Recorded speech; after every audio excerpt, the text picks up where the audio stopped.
we have 4 simple rules. Number 1, we don't discuss politics, ever. Number 2, this is not a religious channel, and while you might hear people say, God bless you, or I'm going to pray for you, or I wouldn't have gotten through this without my faith, that's fine.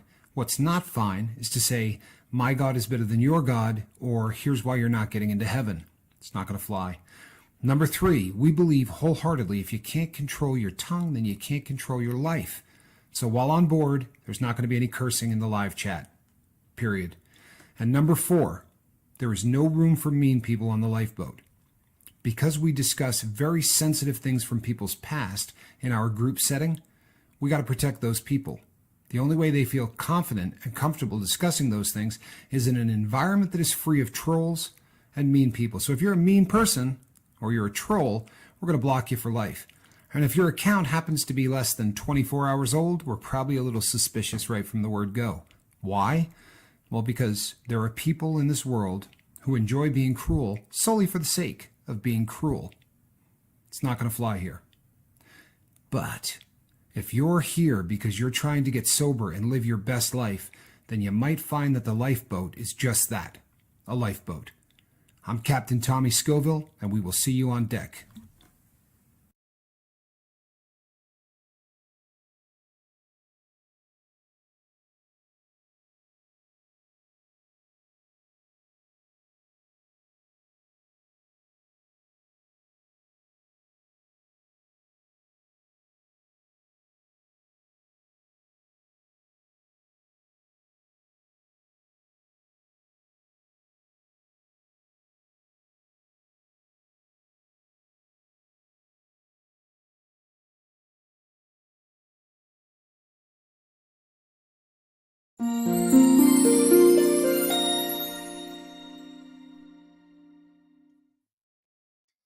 Happy weekend, everybody.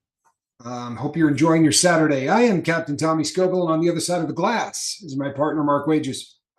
And I want to thank everybody that left comments and reached out to us last night. I got a lot of emails, a lot of comments on last night's video.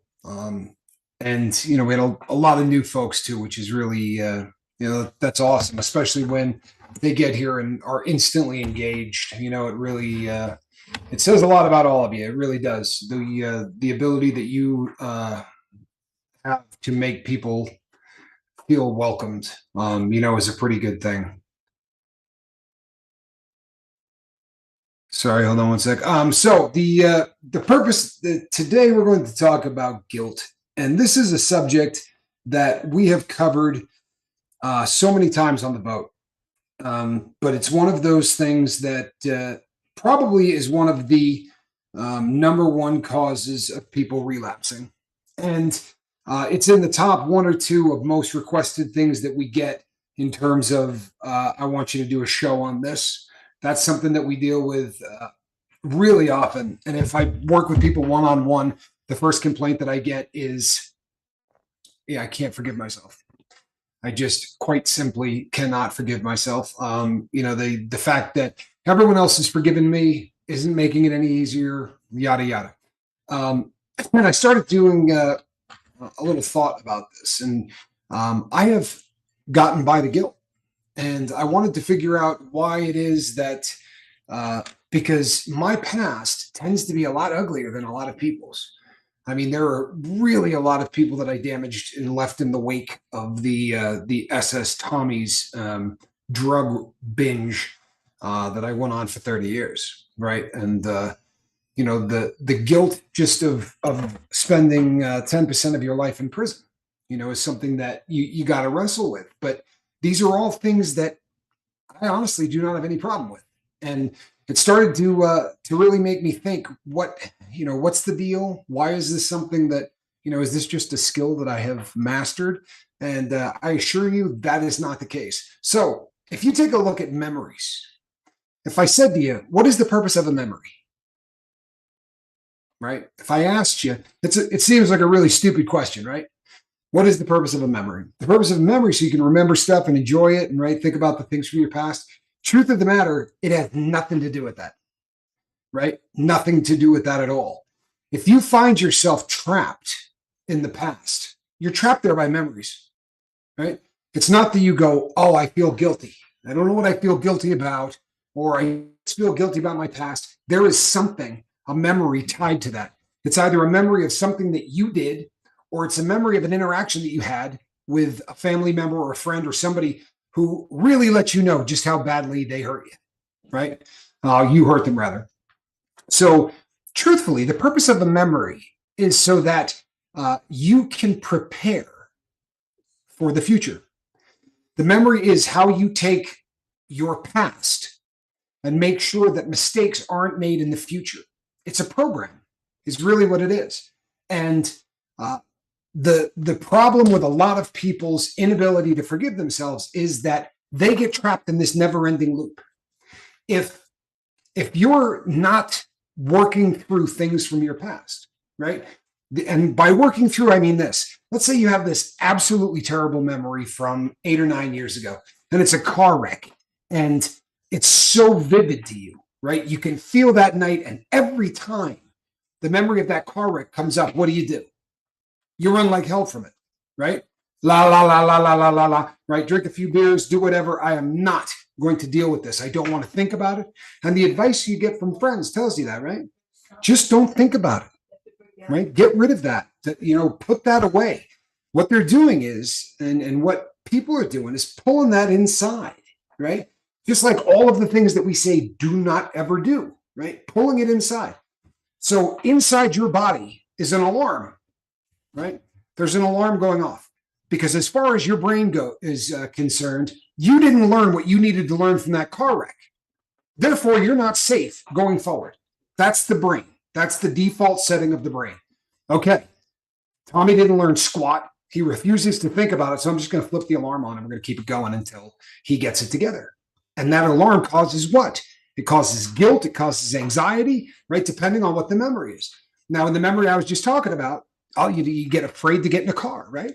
I don't feel like I want to drive. It's just, I have dreams about this. All right, sit down and work through it. Sit down and figure out what the hell happened in that car wreck. Was it your fault? Is this something that you did? And, not all memories that are messing us up are our fault. There are people who were abused as kids. That's got nothing to do with you. You didn't do anything wrong, right? That all of that blame lays on the abuser.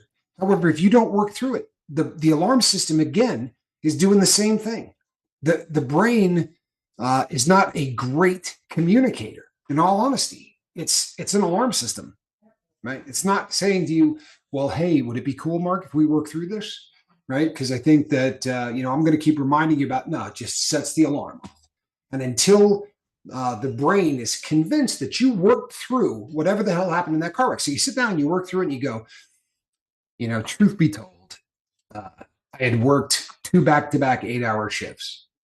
And I got off work and I stopped at a 7-Eleven and I had 3 beers on the way home. And 3 beers is usually not a big deal, but I hadn't, slept. I'd been working too. You work through that. Your brain's going to go, Tommy's safe. I don't have to worry about him getting in the car, doing the exact same thing, because that's my job. My job is to make sure that he takes that memory from the past, learns exactly what he needs to learn from it, so that in the future, life will be good. Well, think about all of the ways that not dealing with crap from our past messes us up. Seriously, I'm picking one today because we're talking about guilt. But there are a billion ways that garbage from our past messes us up. And for those of us who lived a life that was fraught with addiction, you know how many alarm bells are going off? Think about it. Remember, we've talked about this on the show many times. You're driving down the street, right? Life is good. It's a nice sunny day. And the next thing you know, you're sitting in a parking lot in your own head, waiting for the drug dealer to show up and drop off dope. And you're thinking, what the hell brought on that memory, right? Why am I thinking about this? It just completely came out of the blue. Now, you may not think to yourself, there's guilt attached to that. You might not even feel the alarm bells going off for hours. But trust and believe, when those random memories come up, it's because there's something attached to that you haven't worked through. You haven't found out what you're supposed to figure out. And I'll tell you something. The more I read about this and the more I try to apply it to my own life, the more I realize that as you start to tick off the memories that are haunting you, one of the things that goes away is guilt. What could drive it other than memories? Right? The only other thing that could drive guilt other than your memories of how you treated people or what you did, what you wasted. Um, the problem is not a memory that my mind is telling me. It's just a bunch of decades. I'll tell you something. Okay. You may have spent a bunch of decades getting high, but during that entire time, you weren't beating yourself up about it. Right. So there's not a lot of alarm bells going off from the 30 years that you were partying. The alarm bells are going off from what happened when you stopped. If you started doing dope at 15, right, at 15 years old, and your development as a man or as a woman, whatever, is going to stop emotionally at the age of 15, right? And there's a ton of science to back this up. Drugs hold us emotionally the exact same level we're at when we start, right? So by your admission on yesterday's interview, you started smoking dope in 1988, 1987. Okay. So wherever you were at emotionally in 1987, that's where you stopped. You didn't progress and learn more about how to cope and how to deal with things and, all of the things that air quotes normal people did. Damon said, I had a crazy intense craving for like 10 seconds the other day and it was gone in a flash. Crazy. That's a good thing. Honestly, that's a good thing. And cravings are cravings are an odd thing because they do come and sometimes they park, but more often than not, they're there for very short periods of time. And much like what we're talking about now, trying to bury it away, right? Try to think of a new thought. And if it doesn't work, right, you say, man, I'm thinking about heroin. I'm going to think about the show and what I'm going to do tonight, heroin, right? Right. What goes back to the brain? You're like heroin. No. You know what? I'm going to think about my daughter, right? My kid's in school, and she loves a couple of texts the other day. Heroin. Right? Okay, think about it. Go sit down, get into a place where no one is around, and all right, why am I thinking about this crap? Seriously, why am I thinking about this? What is it that's driving this? And if you can't come up with it, then start weighing all of the great things that would happen if you did that. Right? All of the things that you would lose right now by. And it's the funny thing, people, is that this is the same process for damn near everything. You understand? When we do the shows where we talk about drugs being a symptom of something bigger, right? One of the things that we try to figure out is why we got high. And I know a bunch of you are going, I got high because I like the way it felt. You know how I know that? Because I was that cat. I used to sit here and say the exact same thing when people would say, you got to look back in your past. Well, they used to tell us, well, your parents probably did something or whatever. And I would go, man, that is such horse crap. I liked getting high and it got out of control. And the more I started delving back through who I am, I came across exactly what was driving me. I knew exactly what I was doing and why I was doing it. But those are things that very rarely come as an epiphany. It's not that you're sitting there having a bagel and all of a sudden, bam, you know what? This is why I got high. It's actually from working a program, from looking at yourself intensely and trying to figure things out. And that is also the answer to virtually every other problem that we have as addicts, right? Bottling things up, not talking about them, all of those things are death to sobriety. It is the fastest way to kill sobriety in the world. So the opposite is communication, right? Points of connection. Work through it with somebody else. Talk to somebody you really love, a significant other, anybody. I'm having real serious guilt problems. If you say, who do you feel guilty about, right? Do you feel guilty for yourself because you wasted 20 years? Or is the guilt because of that one person you really feel like you wronged? More often than not, people say to me, there's a person attached to that. I can't forgive myself for what I did to my mom and dad. I can't forgive myself for what I did to my wife. I can't forgive myself. Okay. And the next sentence so often is somebody saying, and they already told me they forgive me, but I can't forgive myself. Well, if they told you that they forgive you and the alarm bells are still going off in your dome, why don't you go work through it with them? Seriously, Go over there and sit down with the person that has already said, I forgive you, and is the focus of all of the reasons you think you're a dirtbag. Babe, we need to talk. In my head, I can't get from where I was to the next level. And the big thing is this boulder of guilt sitting dead square in the middle of my road to happiness and freedom. Right? Bottom line. And having somebody there to work through it. Realistically, they're going to ask 4 questions. They may not have anything to do with anything, but it's going to show you that when they say, I forgive you, it's not lip service. Right? It's not them saying, I love you, because what they're really saying, because as addicts, we hear, look, I love you and I forgive you. Right? That's what they say. And we hear, she just doesn't want to talk about this because I hurt her so badly that she doesn't want to work through it. She just wants to bury this crap in the past. And that's fine, but I can't get over it myself. Right? We overanalyze, right? It's paralysis from overanalysis.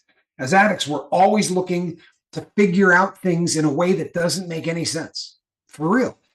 What's the easiest way to work something out? I mean, ask the person you're working with, right? The person who you think you can't forgive yourself because of what you did, go talk to them. It's an amazing thing. And sometimes you can end up doing it and then having to go back and do it again. You may have to go back and do it 4 or 5 times. Why? Because the damn alarm bells will start going off again. What is that telling you? It's telling you that when you sat down and you worked through that chunk of knowledge that you were supposed to get that ensures you're not going to make the same mistake again. Because that's what the memories do, right? They make sure you interpret the past so that you don't repeat it in the future. That was what the memory system was designed for. It is an alarm system. Now, we have taken it to a whole new level, right? Now we memorize song lyrics, and we memorize things out of Shakespeare, and we remember boyfriends or girlfriends from high school, right? But those memories, that's not what the brain was designed for. As the brain started evolving and getting stronger and better, and so the memories got longer and longer, and in many cases became our worst enemy, right? Became our worst enemy, because we'll have alarm bells going off from a way we screwed up a decade ago. I talk to an individual regularly on the phone who says to me, I have a recurring nightmare. And in my nightmare, I'm 15, right? I'm just getting ready to go into high school, and I won't share the entire thing because it's somebody's dream. But the point is, if you're having a dream and in that dream you're 15, what does that tell you? What you're working through is something from your teenage years, which means that alarm bell has been going off since you were 15. Have you ever seen someone walking around and they look like the world has been kicking the hell out of them? Like, you watch 2 people walking down the street, and one guy's got his shoulders rolled back and he's got a look on his face like, I'm ready to take on anything. And 3 or 4 feet away is a guy whose shoulders are rolled so far forward that they're basically touching in the middle. You realize how often it's because that person is working through guilt or shame or any of these emotions that have an alarm bell going off. And then the dominoes go tick, tick, tick, tick, tick, tick, tick, all the way down the damn line, right? How does that happen? You roll your shoulders forward, right? You start to look like a whipped dog. There is an absolute fact to when you roll your shoulders back, you stand up proud, you take different breaths, your brain changes. No lie, your brain changes. We, as human beings, our brain catalog us in different ways, right? We have a hierarchy, and whether you realize it or not, subconsciously, you are comparing yourself to every single person you see 24 hours a day. We don't think about it. It's not out there. It's not like I see Mark and I go, boy, I wonder if he's happy today because I'm not feeling happy today. You don't realize consciously what's happening. But by standing up tall, rolling your shoulders back, you're eliminating one of those rungs in the dominoes. Did you ever set up dominoes as a kid? Did you ever knock them down? You ever have one domino not close enough? If you can remove one domino out of that link, the next one doesn't fall. You understand? And unfortunately, as addicts, what do? The ship starts to hit the sand and our butt starts to sit down on the couch. And then we do the woe is me thing, right? Damn, man. I can't get sober because I can't forgive myself. I'm working really hard to get sober, but I can't forgive myself. And then the shoulders start rolling forward. And then your head starts kicking down. And the next thing you know, you're on the telephone. Yeah, you got to give me a teener or an 8 ball, whatever. I'll pay you Friday. That's how it works, right? No joke. All of these things, when we talk about relapse, we talk about emotional relapse, right? We talk about mental, where you're actually thinking about, all of the things that are forcing you down the road to where you get to physical, which is you're picking it up, right? Or you're making the phone call, the actual action of screwing up and doing drugs. We have so much time to catch it along the way. And how do you do that? The same damn way that you work through the alarm bells for memory. Please tell me you understand what I'm saying. Memories are not designed to reminisce about cool times that you had at Disneyland, or those really funny memories from high school, or your glory days as a quarterback. It's nice that we remember all that crap. It really is. Those are things that you can enjoy. Memories of your kids are awesome. Not what they're designed for. The memories are designed to make sure that the things that you do stupid along the way, you don't do again. Now, think about this to its final conclusion. What do you think happens to your brain when you really get to a point where you know in your dome, I'm not going to use this crap ever again? Think about it. What's going to happen to your brain when you say, I really am done? I don't care if you put 2 pounds of it in front of me.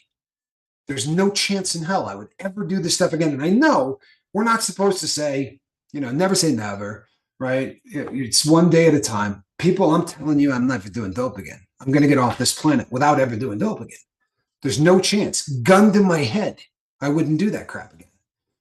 My brain doesn't set off alarm bells for that reason. Do you understand?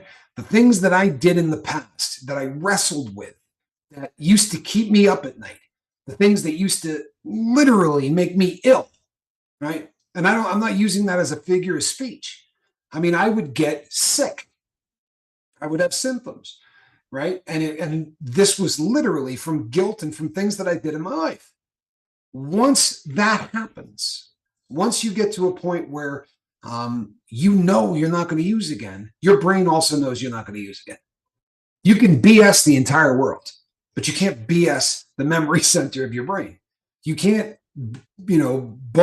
only the parts of your brain that honestly predate, almost the rest of the brain.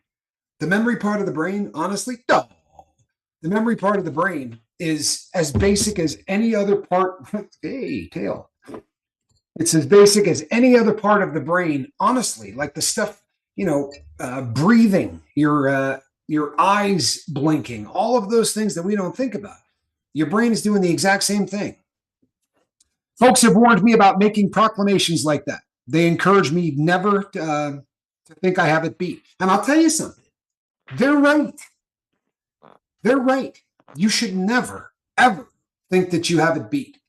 But for me, the reason that I believe that I can make that proclamation is simply this. I had an epiphany that this entire thing is a fist fight between me and heroin, right? I'm never going to get in that fist fight again. I'm not here to say I'm stronger than this stuff, right? I got this beat. I'm here to say I am not able to do this drug. Like literally, I am allergic to heroin. I do it and I break out in handcuffs. And the next thing you know, 5 or 10 years of my life are going to be handed over to the authorities. And I truthfully have figured out why I was using. And it's a fairly personal thing. It's, I'm sure that there are a couple of people on the boat I've shared this with. It's not, if you figure out, what's causing you to use or what caused you to use, if you think it's going to help by telling people, do so.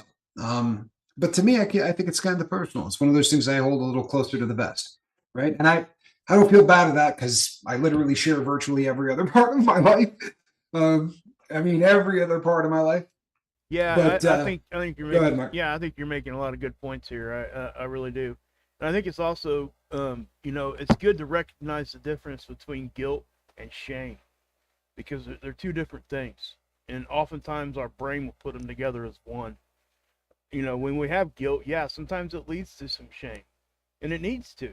And like Tommy said, we learn from that, and we just got to grow from it. And I can tell you this, guys, we're never ever going to have it completely beat. It's just not going to happen because we don't want to stop growing. Why would we want to completely beat that out of ourselves? That's a good thing for us to recognize in some ways. Whatever we're doing, whatever causes us to feel that way, we really need to be able to recognize the good that can come from that. And I know it sounds cliche. I get it. I really do. But at the same time, like we said so many times, it's a cliche for a reason. It's because it works most of the time. Yeah, cliches didn't become cliches because they don't make sense. Yeah, right? yeah. I mean, Exactly. they absolutely have become part of the lexicon because they make so much sense that it just becomes something that virtually everybody says. One of the other things, if you looked at the title, we often vilify guilt, right? Guilt's the worst thing in the whole world, right? It sends you right back to use. It is one of those emotions that you really got to avoid, right? Being guilty, being hungry, being angry, being lonely, being tired, right? All of those things. Okay. There is good guilt. Make no mistake, there's good guilt. And I'll give you a perfect example. I was speaking last night with someone on the phone that was talking to me about their journey. And they said they make it 14 days. That's it. They make it 14 days and they relapse. And this has been a cycle that has been going on for a very long time. And they might make it 13, they might make it 16, but then the relapse comes. And we talk quite a bit, trying to help this person figure out some of the things. And last night he called me and he said, I think I know what's going on. And I was like, all right, what do you got? And he said, it takes about 14 days for the guilt to go away. He said, when I use, I feel so guilty and I feel like I let people down and it really tears me up. And he said, but when I relapse, that guilt's gone. I'm not using to get rid of that guilt. It's already gone. And he said, I finally have come to the realization that it takes about 14 days for the guilt to go away. And if you come to those kind of epiphanies, then there are things you can do, right? So where do you go from here? Well, you start journaling. Yeah. And you sit down and write exactly how it felt when you had to go tell your significant other you used, or you had to go tell family members, or you had to come onto the boat and say, you know what, I got high last night, right? There are things that you can do through journaling or through exercises, but do you understand how huge it is for this cat to come to the realization that, you know what, the guilt only lasts 14 days? I would add. Do you know how? Go ahead. I would add too, like what you said earlier. You never come to that conclusion unless you sit down and deal with it. Booyah! You have to deal with it, and you're never going to figure that out unless you look at it and you look at yourself. And in a lot of cases, you have to have somebody else help you look at yourself. Yeah. Grab somebody. Exactly. Grab somebody you trust. Bring them in. Really do that. It really does work. I promise you. What's really funny about this too, Mark, is that I've been working one-on-one with this guy, like pretty regularly. And I don't know, just human nature. When he called to tell me that he had this epiphany, I'm patting myself on the back a little bit, I mean, I'm not taking a victory lap, but I thought, wow, you know what? We've been working together and look what happened. And I said, so, some of the exercises or, some of the things that we were talking about, he's like, no, I was actually listening to your brother last night on the lifeboat. Like something was said in the interview that was something that he needed to hear. Kind of hit him, right? Yeah, and, for sure. Yeah, it hit him. And that's awesome. That really is one of those things that, that happens so often, but that is good guilt. Yes. Honestly, it is. It's not the kind of guilt that's crippling you, right? Yeah. Mark said that very often we kind of commingle guilt and shame, right? If you go out and you cheat on your wife, you ought to feel guilty. Yes. Right? Don't get it screwed up. At no point should you get over that guilt. Ever. For real, you shouldn't. Now, the shame of it, maybe you after rebuilding the relationship and after getting back all of that trust, yeah, I think the shame will go away. Yeah. But I don't think the guilt should. And I think if the guilt does, Well, yeah, you're very likely to make the same mistakes. Well, Linda made a good point, and it falls into what you just said. She, so it makes us humble, and it definitely does. It's kind of what you're talking about there. You don't let that go. So what's it do? You're humbling yourself. You're bringing yourself down to a level that you're just open, and you have to make a change somewhere and realize that, hey, that was, I don't have to feel like the end of the world, but I do need to remember, like you said earlier, that that's not a good thing to keep doing. Well, here's the crazy thing, right? The guilt can be used like a lighthouse, right? We have alarm bells that go off in our brain. And those alarm bells, like I said earlier, are there for a very specific reason. Okay. Well, as Johnny said earlier, you know what? I have decades. I don't have bells going off. I've got decades. Well, then if guilt isn't there and you're not getting alarm bells going off, then you got to put one there yourself. Like, no joke. And that's what happens when you start, when you say I'm owning it, right? This is something I'm never gonna not call myself a junkie. I'm never gonna, say I've got this licked or whatever the case may be. This is our desire. This is our abilities to say, I'm going to remind myself, right? Like my friend who gets 14 days, right? 14 days, the guilt wears off. Well, what if that guilt lasted a year, right? I don't mean crippling guilt. I don't mean shame, but I mean in the back of his head, when he goes to use, he goes, oh man, I'm not doing that again. I'm not doing that again. Because once that guilt wears off, he said that, that's immediately when he relapses. And he's like, is there anything we can do? I said, well, that guilt needs to last a little longer, doesn't it? Yep. And one of the things that happens to us as addicts is if you've relapsed 2,000 times, do you think that 2,000th relapse is bothering you as much as that first one did? Right? If you're relapsing every other day, well, that guilt isn't there. You literally need to find it. Yep. You need to start thinking about what you did and who you harmed, and honestly working through it. It is very easy for us, especially those of us that started doing dope when we were 15 to 16, right? We were not fully developed human beings when we threw a switch that turned off our emotional development, right? So, and let's be really honest, there's no course in this. Even if you were an air quotes normal person. I mean, if we had a course that said, let me explain to you what fear is and what it's made for. Let me explain to you what guilt is and what it's there for. Let me explain to you how your brain is not you, right? How there are all of these things going on in your brain that are very, very different from who you are, right? One thing doesn't have anything to do with the other, as crazy as that seems. But there aren't any courses like that, right? We're thrown out into the big world. And I don't ever want to be that Pollyanna guy that comes on here and says, if you stop doing dope, your life is going to be perfect. Yeah. Right? There are so many things that at any given time, right? If you scratch just under the surface, everybody has misery, right? We struggle and we make sure that that misery is not at the top, right? We make sure that misery isn't our only thought. We make sure that it is not the focus of every single day, right? Yep. That's a really important thing. I think a lot of it, like I said a minute ago, is recognizing that the humbleness has to be there. You have to be able to humble yourself, like Linda said earlier, to bring it down so you can actually even look at yourself. If you don't have any of that humbleness, you're not going to look because you think you've already beat it. You think you're over. You think you're better than that. And in many ways, we are better than what we do, but we have to recognize the parts of us that aren't. Tommy Bird, yeah, you're right. Tommy Bird has a comment that I think makes people think. Go for it. Tommy's comment is, sometimes I have a fear of getting to heaven and meeting the person I could have become without my addiction.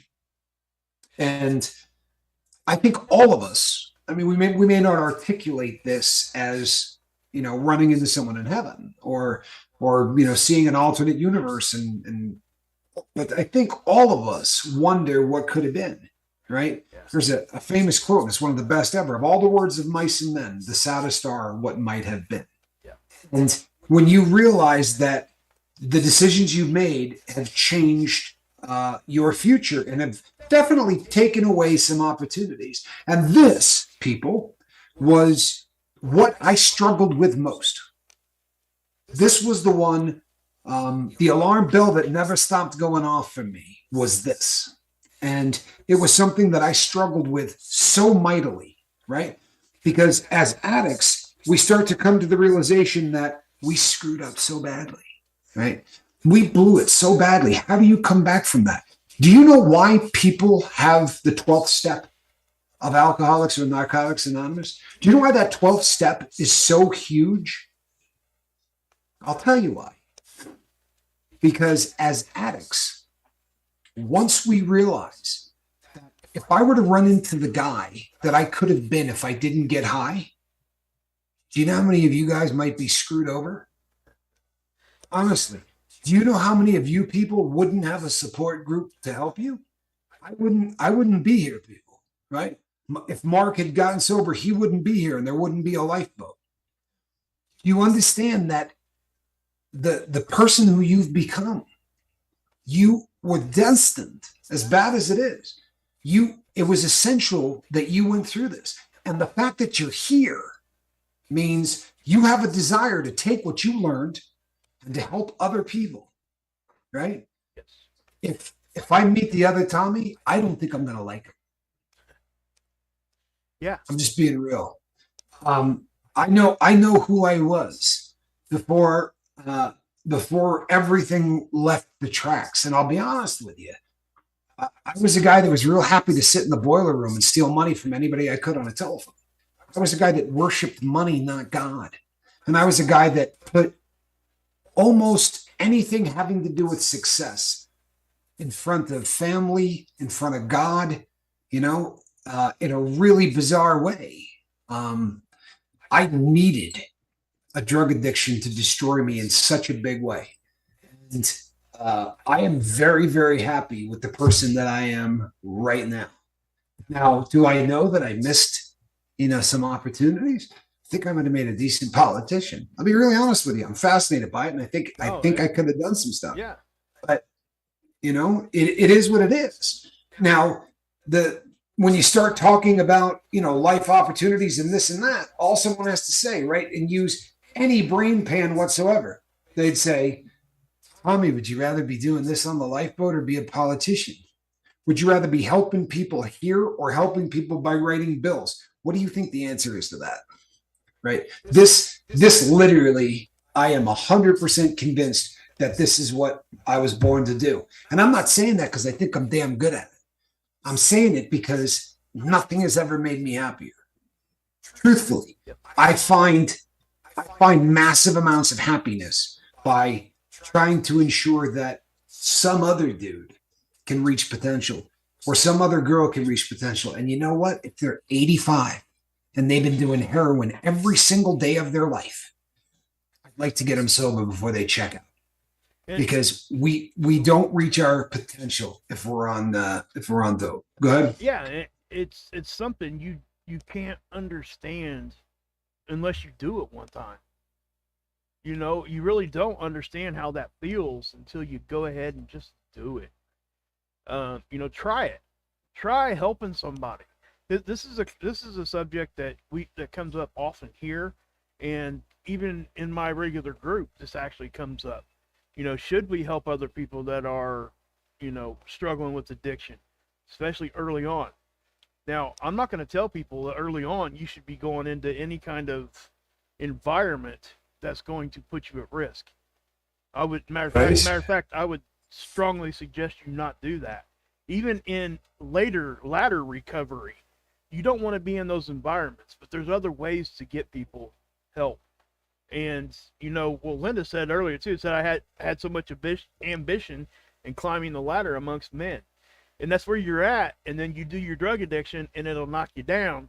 But there's reasons, right? There's reasons things happen, and oftentimes, like, I don't know, if I had if I had not did what I did, okay, Right.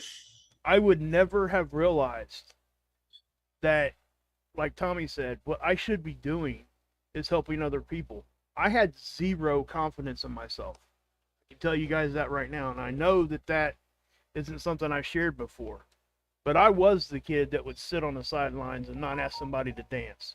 I was that guy. I was that guy who wouldn't go to dances because of those reasons. And it wasn't because I was ugly or anything like that. I mean, I was actually, fairly outgoing and did a lot of things when I was in high school. You know, did a lot of different things. But I chose to stand on the sidelines because I had no confidence at all, period. I just didn't have it. And nobody told me how to get it. Right. And so I So got a it. little drugs gave you some Yeah, well, confidence. I got a job, right? I got a job, and I started building some confidence in my wife. My wife really is what, I've said this 1,000 times. My wife turned me into a man by showing me how to be a good person, a good husband, and a good father. That's Amen. just really what happened with me. And if people that know me in my real life would actually tell you that they could see a clear change from year to year as I was growing. But then when I did the whole drug thing, which wasn't until I was in my 30s, guys. And I know this is different from what a lot of people's story is. I get that. But the fact of the matter is, that's when I did mine. And I kind of stepped out and went back to when I was a kid again. I started trying to do those things that I thought because I had the confidence now because of the drugs. It took all my, Right. all that stuff was gone. But I realized at the end of that I didn't miss anything. I didn't miss anything. But you know what I was missing now because of the drugs? I was missing being a father, a husband, all those things that I was taught after Right. this stuff. It really was, and that's a cycle that me personally, I had to do that myself, right? Just like you had to do your walk. And Right. this is why nothing is completely specific to anybody. This is Oh, absolutely not. this is why different treatments work for different people. And Um, same thing. Hans Driscoll, he says, I have the love I deserve. None. It's true. It sounds like I'm being a downer, but it's true. There was a time in my life I said that. There really was. There was a time in my life that I really believed exactly that. And I would really love to believe that it's something that you will. I don't want to use the word outgrow, but something that will change, because you're going to find that people here will start loving you, whether you like it or not. Wait till you meet Jackson. That's what you're gonna say. Where Um, did you meet Jackson? right? Wait till you meet Jackson. Jackson already loves you. You just don't You know don't it. even know you yet. Uh, He loves you. but but all joking aside, Yeah. Mr. Driscoll or Miss Driscoll, I don't know. Let me tell you what happens, right? If you start deep diving a little, if you start doing a little research into our specific ailment, then you start to learn some things that are stone cold facts, right? Uh, Last night, Johnny in the interview said, I feel like I was a drug addict in search of a drug. I feel like I was always addicted to a drug, and I was just sort of looking for the one that was gonna own me. That's exactly what happened, right? That's what happened to every damn one of us, whether you realize it or not. And every once in a while, someone would like to debate me on this. But you know what? There's no more debate. It's absolutely 100% provable, verifiable. The brain of a drug addict is different than the brain of someone who is not a drug addict. Yep. Even if they're not using, the brain is different. And for that reason, we are far more susceptible to making the errors that we made and staying with the errors and not healing from them as fast as we ought to. And I joke about it, but can you imagine going up to somebody and saying, pretty freaking weak that you can't regulate your blood sugar. You know what I mean? Can't produce your own insulin. Well, get it together. It's like What the hell's wrong laughable, with isn't you? it? It's just Right? yeah, I mean, honestly, yeah. how weak are you, dude? What is your social?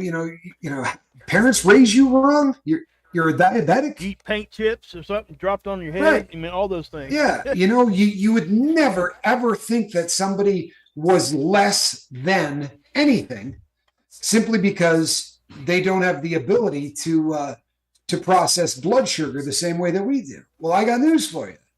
Our affliction is a disease. Now, if you chose never to do drugs, then you wouldn't have known you had the disease. So do we take some responsibility? Hell yeah. And that guilt is important. Not the shame, right? The guilt is important. The shame, no, I'm not trying to bum you out, but I'm really not. And I'm not judging you, believe that. But the shame is what makes us think we're not worthy of love, right? Guilt is there to make sure that we process through the things that we've done so that we don't make the same mistakes. Shame is a byproduct of what happens, and there's not a lot of good that comes from it. There really isn't. It is, however, wicked normal. Yep.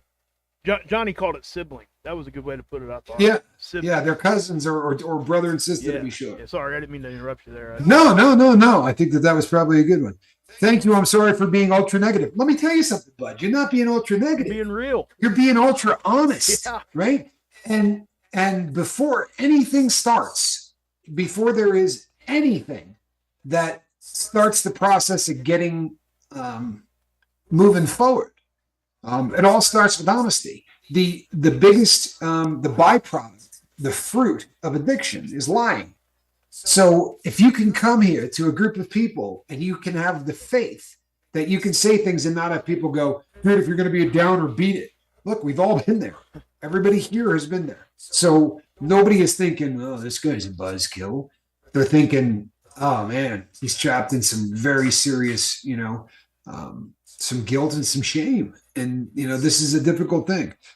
Thank you on not being ultra negative. You're right. I have love. I have my soul back in my meat suit. I have you and I have the family in chat. Love you as well. You know what? And it starts there.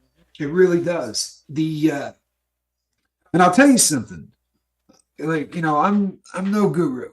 I'm really not. I'm a guy that has spent a decent amount of time wanting to find out why I was so messed up. And in the process of doing that, I found out that trying to help other people not be messed up is the most rewarding thing I've ever done, and it keeps me sober. So you can reach me by email. Right? My email is in the Dropbox, and there's actually a couple of them. You can reach me at CaptainTommyScoville@gmail.com or sober@myyahoo.com. And a couple of things that, I would love to just, talk with you. And I don't want to do it here because there's this 30-second delay and it's all bad. Right. But there are some things that you can do that I promise you, it always comes down to the same thing with addicts, right? If you feel anything, right, it's because one of two things has happened. You either have worked through everything, right, and you're right where you ought to be, and all of the feelings that you're feeling are new, and they're wonderful, and they're nice. Now, doesn't mean you won't have lousy days, but you'll have lousy days that you don't get high to make go away. And the first time I heard somebody say this, I literally leaned over to a guy I was in a group with and said, "You believe this crap?" Right? The guy who was speaking said, "I'll be honest with you. I love days that don't go well as much as I love anything because I get through them without dope, and it makes me stronger, and it makes me realize that I'm supposed to have emotions in every direction." And I honestly was like, this dude, now you've gone over the edge, right? You've pushed it because nobody wants to have days like those, and nobody not believe I'm sober. What's that? Hold on a minute. I think my internet cut off for a second. It's coming back now, though. Okay. Okay. We didn't stop streaming, but I would. Okay, good. Just about bet we buffered really bad for a second. So I lost all of my bits. So anyway, yeah. Melissa Johns. We're back. And Tommy Bird. Tommy Bird says, "Captain, I'm so impressed with and happy and thankful for how far the boat has come and watching you help so many people daily. I think it's a miracle boat, honestly. You know what? I think y'all are miracles. I really believe that." Melissa Johns says, "I missed so much in my children's life. I am now happy to say, thanks to the lifeboat and epic recovery." Thank you, guys. You know something? The fact that you can put the stuff in the rearview mirror and that you really can start from fresh, right? I didn't say 5 words to my daughter in the first 12 years she was on the planet. But I promise you, I'm her best friend, you know? And if something really goes bad, I'm the first phone call, right? The guy that could not be counted on is the go-to. And that's for my son as well. And that is the greatest feeling in the world. That's the greatest feeling in the world, right? That beats getting high. It really does. And I have gotten to the point where damn right I deserve that love, right? And I don't deserve that love because I got sober, right? I deserve that love because there's nobody out there that doesn't deserve love. Really. I mean, there are people that cross the line, but you absolutely deserve love. God bless you, Melissa. I'm proud of you. That's awesome. Yeah. It's such a cool thing. It is. You know, I'm going to touch on that the 12-step thing too. The 12 steps you were saying earlier. You know, I think there's another reason for that too. You know, there's a lot of. It helps to know, for some people, like myself, I think you eventually come to figure out that it helps to know that there's something there that we can trust other than ourselves. You know what I mean? And we don't always have to. It helps us realize that we don't always have to take that whole brunt just here with us. You know, the buck doesn't always just stop right here with us. We can share that a little bit. Right. No, you're absolutely right. And I think it helps to know that. And, you know, whatever that is for you, I mean, just do it. I promise you it will help, guys. And that was funny, Linda, by the way. The Jeffrey Dahmer doesn't. Do you want to know something? I swear to you, when I said every single person deserves love, I was speaking with Linda earlier, right, from Australia, and they just released a new thing on Netflix on Jeffrey Dahmer. So when I said that, I honestly thought to myself, except maybe Jeffrey Dahmer, I swear to you. So when I read that, I was like, damn, that's creepy. But honest, I swear to you, that's the truth. I honestly was thinking the exact same thing. All right. And there are other people. I mean, obviously, there are people out there that, you know, but you know, certainly the sin of being addicted to something does not mean that you don't deserve love. Well, it's not up to us to forgive those people. You know what I mean? If they need that, if they need that forgiveness, then they need to go find it somewhere else other than at my doorstep. I promise you that. You know, this may not be the place. Yeah, this may not be the place for you, buddy. Geniuses think alike. Yeah. we don't judge anyone here on the lifeboat, but those people we do. Yeah, so unless you're doing, you know, cutting things up, putting them in the refrigerator. If you're eating all of your next door neighbors, I think we can pretty much judge you. I think we can all agree with that one. You know? A Laotian basketball team. I think he took out like 5 people. That's fair. Yeah, that's fair game. But for using drugs or alcohol, we certainly will not. See, guys. You know, listen. You know, we gotta. Yes, Tommy, I heard that. You know something though, when people bum out about that, if anybody saw that, they actually said Jeffrey Dahmer got saved while in prison and came to Christ before his life ended. So I've heard. I've heard people really get upset with that, and they say, you know, you can do anything you want in your entire life, and then your God's just gonna, you know, clean the slate and let you in. You read the book and it says, if you truly repent. Yeah. Right? It does say if you truly repent. And I don't know, man. I have a very difficult time. You know, I have a very difficult time believing that a lot of those cats, you know, I don't think old Charlie Manson could have. Well, it's like I said, you know, it's like I said a minute ago, right? You know, it's not up to us to forgive those people. So if that's what he was able to do between whoever he was talking to, whatever. You know, I can't, you know, even though I'm looking at somebody that I love right now across the screen here, and I know he's a Christian, I know he's saved. I know he's saved, but do I really know? No, I don't. Nobody knows. Nobody knows anybody's heart. So that's all I'm saying. You're absolutely right. You know, and God judges all. He does. He also forgives. But Zenwen, thank you. I really appreciate that. Always a pleasure to see you too. Yeah, and let me say one more thing too. Cemetery. That's a very unusual. I dig that comment because I think that this is kind of important. Hey, T Product, great to see you. Yeah, for sure. Cemetery 76 says, in the end, you are your own judge. That's the worst. the part of that really makes sense is that's the worst. Yeah. And I'll tell you, I've been judged by a lot of people in my life, and who handed out how much time I had to go away for the things that I had done, what punishment they thought was just. And I will tell you that when it was all over, and I really started to take a look at the things that I had done, I felt exactly what Mr. Driscoll was, right? I didn't think I was worthy of love. I didn't think I was worthy of anything. And but once again, it's one of those situations that And I think, let me say this too, and I know we're not going to get into some big, huge religious discussions. It's not what we do, but I do want to focus on the fact that it's important to know what the vocabulary word actually is. And I say that because of the recovery thing that we do here, because it's important to understand shame. It's important to understand guilt, but it's important to understand what repentance actually is. Repentance means to turn from what you were doing. It doesn't simply mean just to ask for forgiveness. Remember that. yeah, you have to truthfully repent in your heart, and that is absolutely essential. And I'll tell you something else. I hope everybody does. Yeah. Right. I don't want to turn this into a religious program, but I hope everybody does. Yep. I hope they all truthfully. It's very much like the addict. I don't know what that guy went through, and I don't want to. But the addict, the compulsion that I had, right? Thank God it was bankrupt.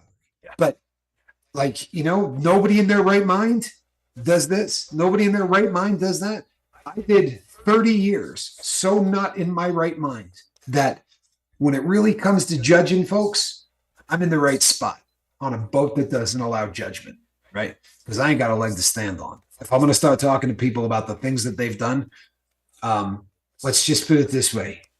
I'm not going to be tossing any first stone. Exactly. So, we don't want to start comparing sins to sins on this channel. I'll just turn this off. Yeah, I'm backing off of that one. We'll let you guys work on that, and Mark and I will just take off. And I'm bringing Squirrel with me because she's awful. Yeah, I'm telling you. Wow. Hey, people, I want to thank each and every one of you, and not just for showing up here or leaving comments or hitting the like button, which you're all going to do on the way out, right? Thank you, Charlie. Love you, brother. He just said that a minute ago. Leave a comment after the show. That's what he said. Hey, Jeffrey Canale. My elbow's killing me, brother. Thank you.